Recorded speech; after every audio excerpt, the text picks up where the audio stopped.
ભરૂચના સાર્થક ફાઉન્ડેશન દ્વારા ઉત્તરાયણ પર્વની ઉજવણી દરમિયાન જાહેર સ્થળોએ પડેલા પતંગના 900 કિલો જેટલા દોરાઓ વિવિધ શાળાઓના વિદ્યાર્થી દ્વારા એકત્રિત કરવામાં આવ્યા છે। ભરૂચનું સાર્થક ફાઉન્ડેશન છેલ્લા ઘણા વર્ષથી પતંગના જોખમી દોરા ઉત્તરાયણ બાદ જાહેર સ્થળોએથી દૂર કરવાની કામગીરી કરે છે।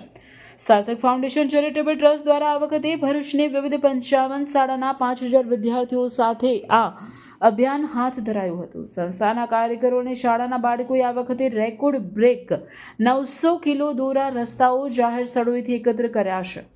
એકત્રિત કરવામાં આવેલા દોરાઓ પક્ષીઓ સાથે માનવીઓ માટે પણ ઘાતક પુરવાર થાય છે।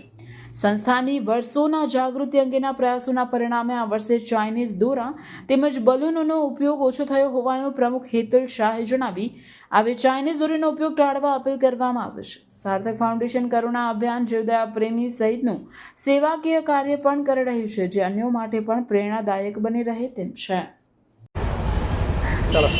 ઓકે, નમસ્કાર।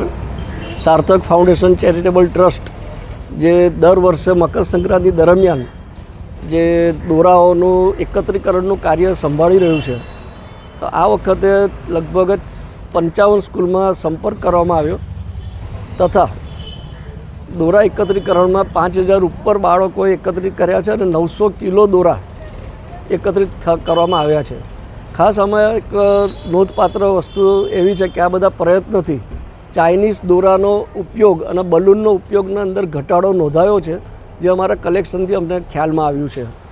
ખાસ કરીને હજી પણ પાછી વિનંતી બધાને કરી રહ્યા છે કે ચાઇનીઝ દોરા, બલૂન, ફટાકડાનો ઉપયોગ પ્રમાણમાં ઘટાડતા જાઓ, જેથી માનવ જાનહાની, પક્ષીઓ, અબોલજીવોની પણ જાનહાની આપણે રોકી શકીએ।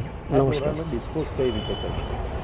આ દોરાને હવે ઘણી જગ્યાએ પ્રયત્ન કર્યો, પણ અમે લોકો અત્યારે કોઈ યોગ્ય રિયુઝ નથી મળતું, પણ અમે લોકો અત્યારે એક ખાડો કરીને એને દરિયા કિનારે દાટી દેતા હોઈએ છીએ દહેજની અંદર, જેથી પાછું એનું કોઈના પાછું તકલીફમાં ના આવે, એવો અમારો પ્રયત્ન હોય છે।